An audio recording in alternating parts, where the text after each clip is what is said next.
এই যে শনি এবং রাহু এরা একত্রিত হবেন আগামী 15ই এপ্রিল 2025, তাদেরকে একই জায়গায় দেখতে পাওয়া যাবে 1 ডিগ্রিতে মীন রাশির পূর্ব ভাদ্রপদ নক্ষত্রে। এই কম্বিনেশন সৃষ্টি হবে।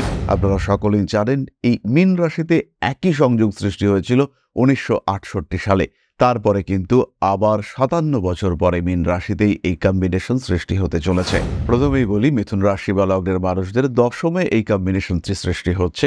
দশম থেকে রাহু নবমে প্রবেশ করতে চলেছেন। মিথুন রাশি বা লগ্নের মানুষদের ক্ষেত্রে এই সময় হঠাৎ প্রাপ্তির একটা সংযোগ রয়েছে। হঠাৎ প্রাপ্তি হওয়া টাকা পয়সা গুছিয়ে রাখতে হবে এবং খেয়াল রাখতে হবে টাকা পয়সা আপনি এই সময় পেতেই পারেন। অনেক মানুষের লটারি কাটার মানসিকতা আছে, তাদের ক্ষেত্রে কিছু প্রাপ্তির সংযোগ সৃষ্টি হতে পারে। ঘুমের সময় কিছু সমস্যা সৃষ্টি হতে পারে, কারণ চতুর্থভাবে কেতু রয়েছে। শনির প্রভাব কেতুর উপরে বাড়তে দেখতে পাওয়া যাবে এবং যত শনির প্রভাব কেতুর উপরে আসবে ততই কিন্তু মানসিক দিক থেকে দুশ্চিন্তা সেটাও বাড়তে দেখতে পাওয়া যাবে। প্রথম বিষয় হলো এটি, কারণ চতুর্থে কেতু রয়েছে, দুশ্চিন্তা বাড়বে, বিভিন্ন দিক থেকে মনের মধ্যে সংশয় বাড়িয়ে তুলবার চেষ্টা এবং দশম ভাবস্থ রাহু সেই পরিস্থিতি ক্রিয়েট করবার চেষ্টা করবে। বাড়তে পারে গুপ্ত শত্রুতা এবং সেই গুপ্ত শত্রুতাকে যতটা সম্ভব নিয়ন্ত্রণের মধ্যে নিয়ে আসবার চেষ্টা, এইটা কিন্তু অবশ্যই করতে হবে।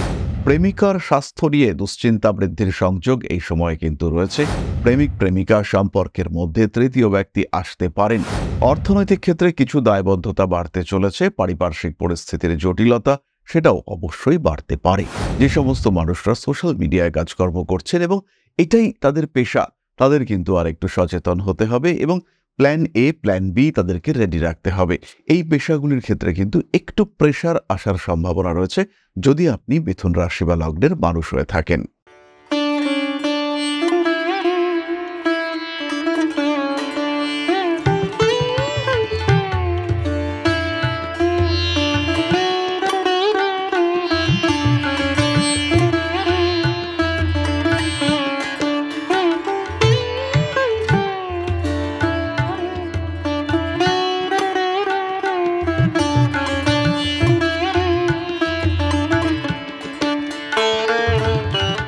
নমস্কার, ঋষিবাণী ইনস্টিটিউট অব ভেদিক অ্যাস্ট্রোলজির পক্ষ থেকে স্বাগত জানাই আজকের জ্যোতিষ আলোচনায়। আমি শান্তনু আপনাদের সঙ্গে।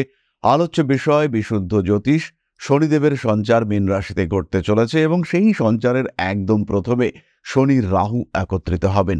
এই যে শনি এবং রাহু এরা একত্রিত হবেন আগামী 15ই এপ্রিল 2025, তাদেরকে একই জায়গায় দেখতে পাওয়া যাবে 1 ডিগ্রিতে মীন রাশির পূর্ব ভাদ্রপদ নক্ষত্রে। এই কম্বিনেশন সৃষ্টি হবে। এর ফলে প্রত্যেকটি রাশির মানুষ তারা কিন্তু প্রভাবিত হবেন। আপনারা সকলেই জানেন এই মীন রাশিতে একই সংযোগ সৃষ্টি হয়েছিল 1968 সালে।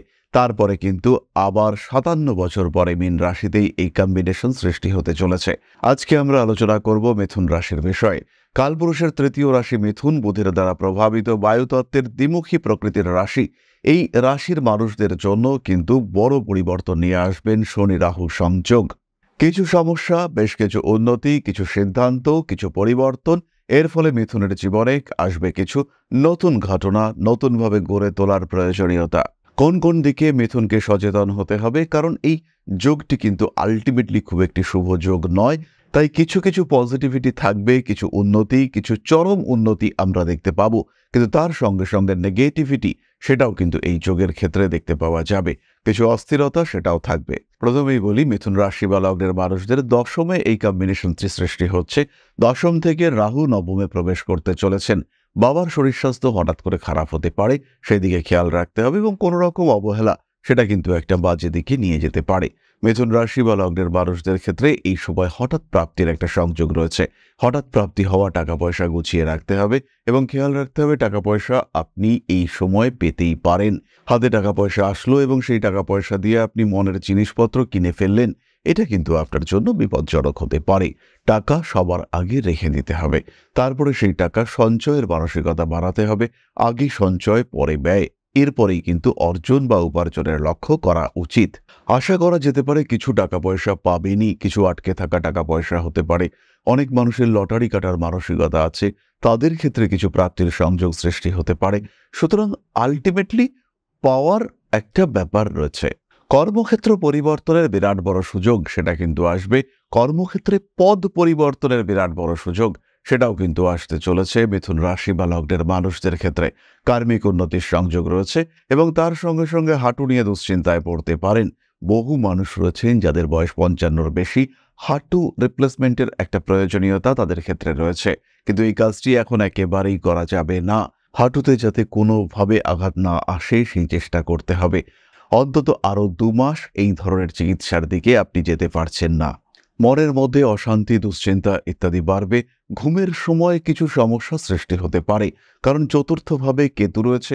শনির প্রভাব কেতুর উপরে বাড়তে দেখতে পাওয়া যাবে এবং যত শনির প্রভাব কেতুর উপরে আসবে ততই কিন্তু মানসিক দিক থেকে দুশ্চিন্তা সেটাও বাড়তে দেখতে পাওয়া যাবে।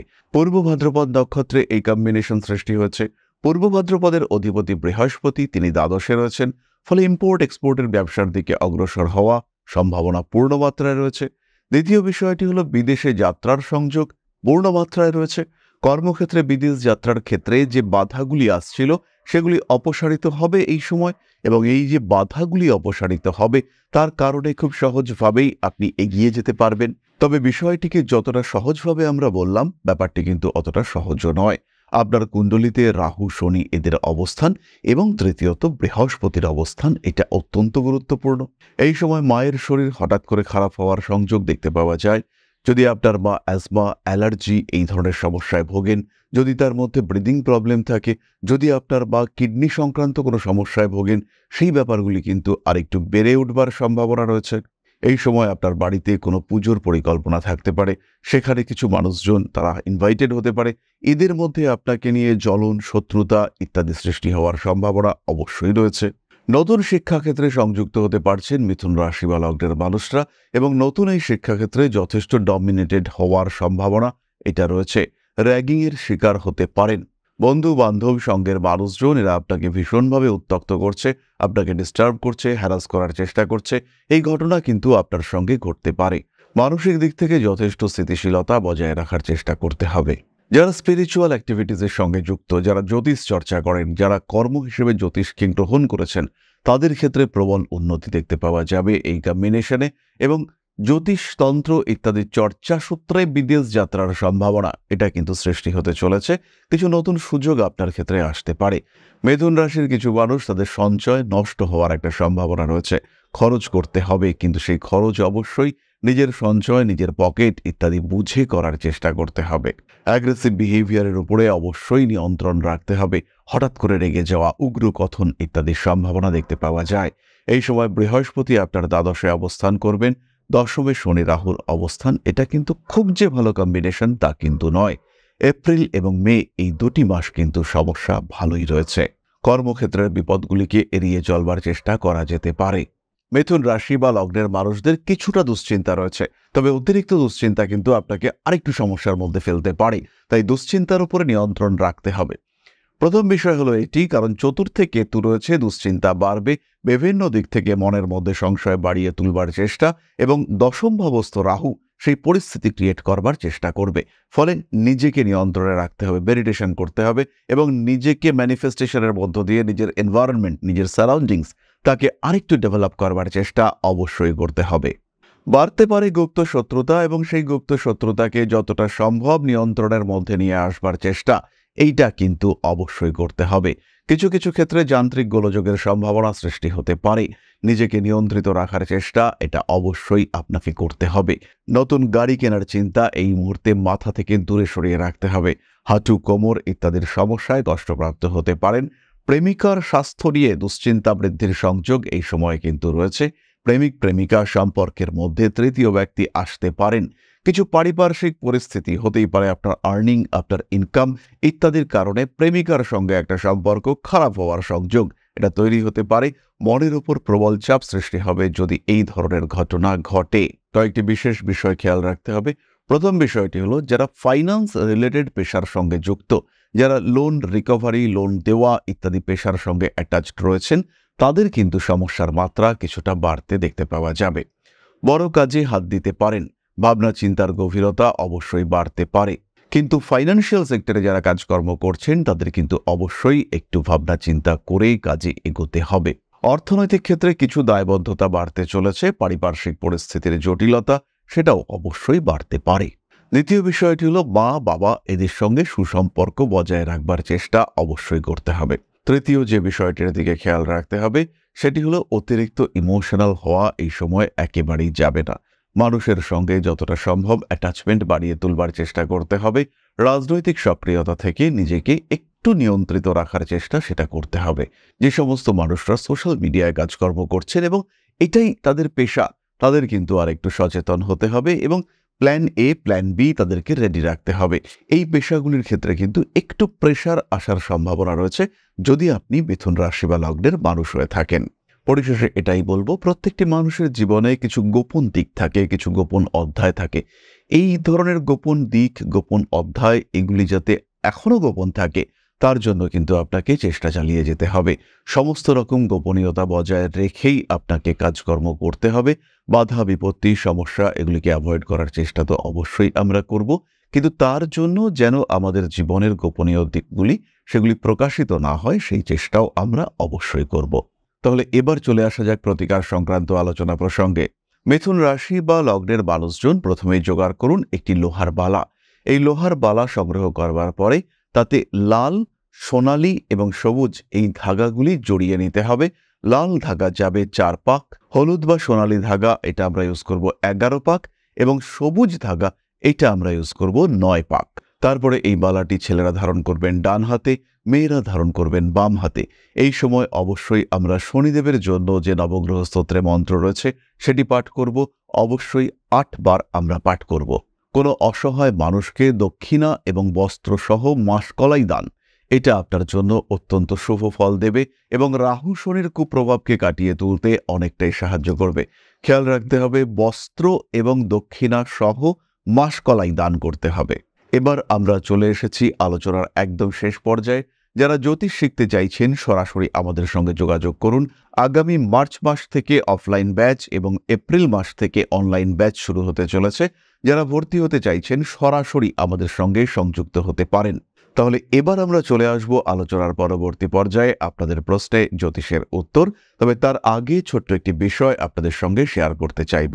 পরম ব্রহ্ম মিলন মঠ ও সেবাশ্রম অধ্যাত্ম, সেবা এবং প্রকৃতি পূজনে সম্পূর্ণ নিয়োজিত একটি সংস্থা। সম্পূর্ণ স্বেচ্ছাসেবী এবং সমাজ কল্যাণমূলক এই সংস্থা আমরা এগিয়ে চলেছি মানুষের পাশে দাঁড়ানোর লক্ষ্যে। এই প্রসঙ্গে দীর্ঘদিন ধরেই আমরা বিভিন্ন এলাকায় বেশ কিছু কাজ করে আসছি।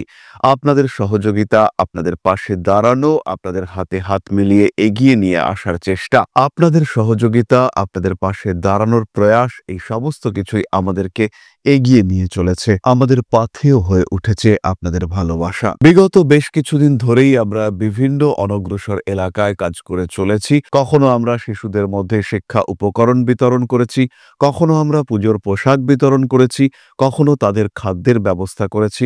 আমরা কন্টিনিউয়াসলি তাদের পড়াশোনার জন্য 2টি ফ্রি কোচিং সেন্টার শুরু করেছি। তাদের মধ্যে ক্রিয়েটিভ অ্যাক্টিভিটিগুলিকে জাগ্রত করবার জন্য সম্পূর্ণ বিনামূল্য একটি নৃত্য শিক্ষা প্রশিক্ষণের ব্যবস্থা সেটা আমরা করতে সক্ষম হয়েছি এবং এই প্রত্যেকটি পদক্ষেপেই আমরা পেয়েছি আপনাদের সঙ্গ, আমরা পেয়েছি আপনাদের সহযোগিতা, আমরা পেয়েছি আপনাদের ভালোবাসা। আমরা শীতকালে কম্বল বিতরণ করেছি, আমরা মায়েদের মধ্যে খাদ্য উপকরণ, পুষ্টি উপকরণ বিতরণ করেছি, আমরা বিতরণ করেছি ডেঙ্গুর সময় প্রচুর মশারি। এই প্রত্যেকটি কাজেই আপনারা ছিলেন আমাদের পাশে। বর্তমানে মানুষের ভালোবাসায় আমরা ধীরে ধীরে আরেকটু বড় হয়ে উঠছি। এই অবস্থায় বর্তমান পরিস্থিতিতে এই কাজগুলিকে আরো এগিয়ে নিয়ে যাওয়ার জন্য, সুষ্ঠুভাবে করবার জন্য প্রয়োজন একটি পরিকাঠামো। তাই আমরা চিন্তা ভাবনা করছি একটি আশ্রম ফরমেশনের এবং এর জন্য প্রয়োজন জমি, এর জন্য প্রয়োজন পরিকাঠামো। তাই যারা আমাদের সাবস্ক্রাইবার রয়েছেন, যারা আমাদের ভিউয়ার রয়েছেন, যারা আমাদের ফলোয়ার রয়েছেন,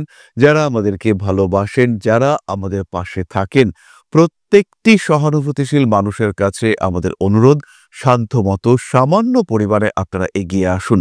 বিন্দু বিন্দুতে সম্পূর্ণ হবে সিন্ধুর গঠন, তৈরি হবে পরম ব্রহ্মমিলন মঠ ও সেবাশ্রমের পরিকাঠামো। তাই যারা বিভিন্ন সময় বিভিন্ন অবস্থায় মানুষের পাশে গিয়ে দাঁড়ান, যারা প্রকৃতিকে ভালোবাসেন, যারা জীবনকে এগিয়ে নিয়ে যাওয়ার পথে অন্যকে সাহায্য করতে পছন্দ করেন, সেরকম প্রত্যেকটি মানুষের কাছে আমাদের সাধারণ অনুরোধ, আমাদের এই মহৎ উদ্দেশ্যকে সফল করে তুলবার জন্য যতটুকু সম্ভব সম্ভব যতটুকু সাধ্য অবশ্যই এগিয়ে আসুন, বাড়িয়ে দিন সামান্য সহযোগিতার হাত।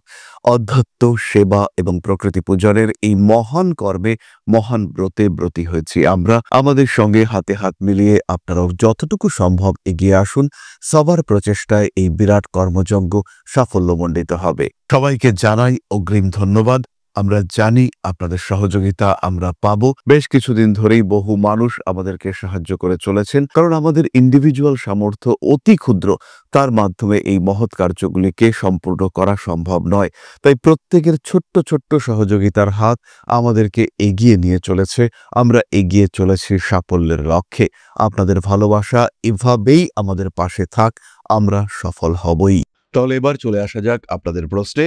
করেছেন সুমা দেববর্মা, ৯/৭/১৯৯০, ৭টা ২৭ PM, place of birth Agartala. Marriage সম্পর্কে জানতে চাই, এখনও বিবাহ হয়নি, অনেক সমস্যা হচ্ছে। সুমা, জন্মকুণ্ডলী অনুসারে 2026-এ আপনার বিবাহ যোগ দেখতে পাওয়া যায়। 2026-এর জানুয়ারি, ফেব্রুয়ারি, মার্চ, এপ্রিল এই 4 মাসের মধ্যে বিয়ে হওয়ার সম্ভাবনা যথেষ্ট বেশি। এই বিয়ে কিন্তু প্রেমজ বিবাহ হওয়ার সম্ভাবনা। কর্মক্ষেত্রে, কাজের জায়গাতে এই মুহূর্তে কনসেন্ট্রেট করবার প্রয়োজন রয়েছে। বিয়ের পরে বাড়ি থেকে দূরে যাওয়ার প্রয়োজনীয়তা সৃষ্টি হতে পারে, এবং এই যে বর্তমানে সমস্যাগুলি রয়েছে এগুলি কিন্তু মে মাসের পরে ধীরে ধীরে কাটতে দেখতে পাওয়া যাবে। তবে অবশ্যই আপনি প্রয়োজন অনুযায়ী একজন জ্যোতিষের পরামর্শ নেবেন। কিছু সাধারণ প্রতিকার আপনার জীবনের এই প্রতিবন্ধকতাগুলিকে সহজেই সমাধান করতে পারে। তাহলে আজকের আলোচনা আমরা আর দীর্ঘায়িত করব না। সবাই সুস্থ থাকুন, ভালো থাকুন। মা শ্রী শ্রী আদিশক্তির আশীর্বাদে আপনাদের জীবনের সমস্ত বাধা বিপত্তি এগুলি কেটে যাক, উন্নততর হয়ে উঠুক আপনাদের জীবন। জয় মা আদিশক্তি। নমস্কার।